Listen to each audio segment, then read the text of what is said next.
You found it. Your home for the best content on your favorite team, the Fighting Tigers of LSU. Do us a favor, subscribe to the channel, leave your comments below, and be sure to smash that like button.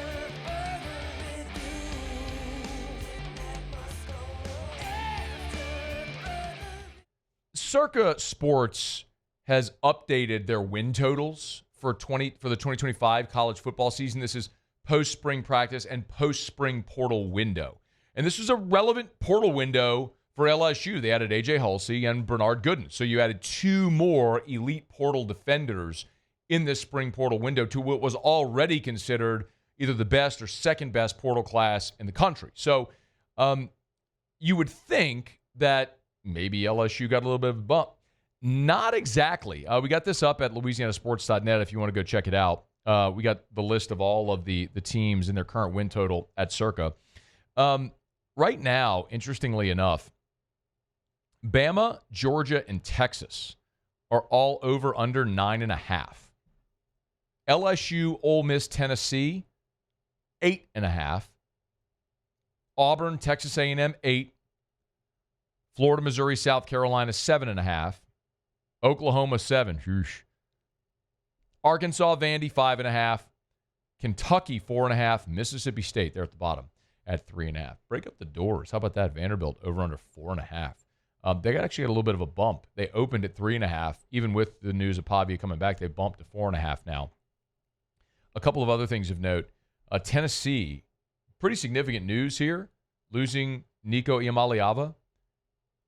They opened at 8.5. Even after losing Nico, they're still at 8.5, which goes to show you that, to me, well, it says to me, maybe Nico had a little bit of an inflated a sense of self-worth.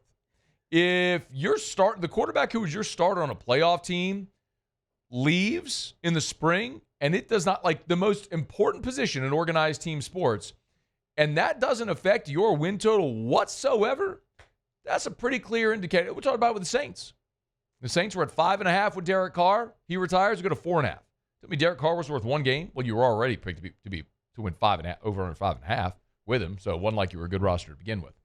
Anyway, a few other things that stand out really. I have kind of been, banging the drum, as many of you have, for Garrett Nussmeier as the best quarterback in the SEC this year. And I don't think that's outlandish. He's the leading returning passer in all of college football. But after Nussmeier, if you're talking about those that may challenge him there, Arch Manning is a name you hear often. Again, Arch is a great talent and a 5-star, and he's got the name and the heritage and all that sort of stuff. And he'll have a great roster around him. Remains to be seen how that may go. But the other two that I think we hear most commonly are Lenora Sellers at South Carolina and DJ Lagway at Florida. Those really are the two names that we hear the most among the top in the SEC. Nationally, there's Cade Klubnik and Drew Aller and some others. But in the SEC, it's Nuss and Lagway and Sellers, and of course Arch. But if you look at Florida and South Carolina, projected win total 7.5. Over, it's basically an 8-4, 7-5 is where those two teams are slotted. I think that says a lot about those players, the rosters, and the schedules that they have to face. As we always say, it's not just who you play, but when and where you play them. I just keep looking at LSU, and maybe I'm bearing the lead a little bit here for our audience, which we're all going to care about LSU and where that projection is. LSU's number stayed the same. Before spring practice, they opened 8.5. They're still there at 8.5. And for me, this feels like a very easy load up on the over bet. I just think nationally, whereas we've had the storyline about what LSU's done in the portal all offseason, we've talked about it here. Nationally, I still don't think that's penetrated, even in parts around the league. I'll tell you, just this week, I've done interviews with Crane and Company. I did an interview this morning on ESPN Radio in Austin. And I keep dropping this nugget, and people do not realize this. Garrett Nussmeier is the leading returning passer in college football. And I know I'm preaching to the choir. You know this. I'm trying to give you some explanation as to why that number is at 8.5 and why it feels low and why I think they're going to go over. Like, Vegas is setting a number that they think they can encourage action on both sides of the number. And when you get weighted action on one side, you adjust the number to try to get equal action on the other side. You don't want to have too much of a liability. That's how they set and then alter lines. So they've got LSU at 8.5, and it hasn't moved, which tells you they're getting pretty even money on both sides. LSU is an underdog, a 2.5-point underdog at Clemson. So even if you assume a loss to Clemson, you have to go to Alabama, where I'm sure right now early they'd be projected as an underdog. I don't know. Maybe road game at Ole Miss. They might be an underdog. We'll see. But all that to say, I think nationally, people are not high on Brian Kelly, and they've watched LSU fall short of expectations the last 3 seasons.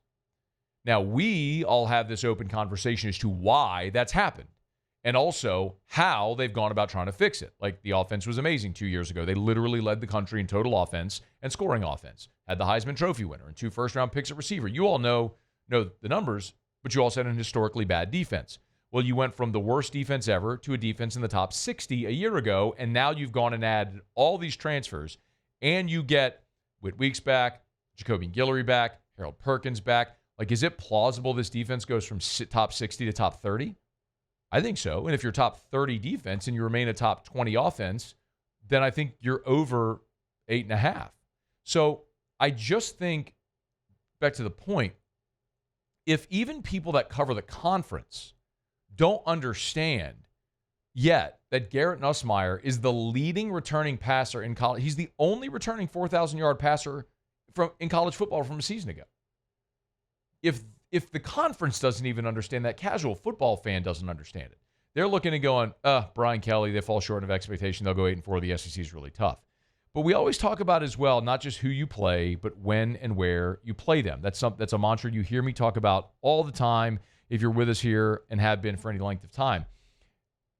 Things that I love about LSU's schedule, well, yes, you open up at Clemson, and I don't love that. I mean, like LSU's an underdog in that game. They've lost 5 straight openers. It's a true road game against a good team with a veteran quarterback, a championship coach, all that stuff. Like, I get why LSU's an underdog. And if I had to pick it today, I'd probably pick Clemson.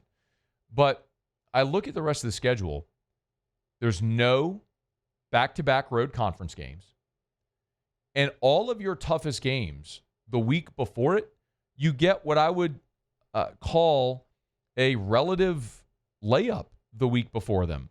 I mean, if you look at how LSU's schedule plays out, you play Clemson in the opener, but obviously that's your opener, so you'll have the whole fall camp to get ready for it. If you want to look at the trip to Ole Miss, you get Southeastern Louisiana the week before that, so you get an FCS before you go to Ole Miss. And then you play a home game against South Carolina. Well, you've got an open date before you play South Carolina. A&M's at home. You get Vanderbilt before that one. Of course, you got the road game at Bama. We got an open date before that. You got a road game at Oklahoma, and you got Western Kentucky before that. So all that to say is you avoid that brutal stretch that kind of comes in everybody's schedule at some point in the SEC and in college football. Like, everybody has that brutal stretch. I look at LSU's brutal stretch and go, is it A&M open date at Alabama, Arkansas? Probably, but you get the open date smack dab in the middle of that. You just avoid that brutal stretch at any point through the schedule, which is one of the reasons I like LSU a lot. I mean, we're going to get closer to the start of the season, and we'll get more detailed to all these conversations and look at what the rest of the league has. Remember about 3 years ago, I very boldly predicted that LSU was going to beat Ole Miss, and Ole Miss came into Baton Rouge undefeated. On the Monday of that week, I made a very declarative statement. The reason I was so convinced on that is I remembered a conversation that I had with my buddy Richard Cross from Super Talk, Mississippi at SEC Media Days that year in Atlanta. And for the first time, he and I sat down, I looked at Ole Miss's schedule and I went, oh my God, like they're going to start 8-0 or 7-0. They're going to come to Baton Rouge undefeated because where's the loss? And sure enough, they came to LSU undefeated, top 10. But it was a little bit of fool's gold. It showed out to be that way. I think they finished 7-5 that year, or 8-4. But in any event, we'll get more detailed and nuance about other team schedules and what they have and all as we go through the summer. There's no sense in having that conversation here on May the 14th. But the one thing I'm fairly certain of saying is that if I'm looking at an over-under for LSU and it's sitting at 8.5, I grab the over on that all day right now because I don't think that's where it's going to finish. I think you are going to see movement on that number the closer we get to the season.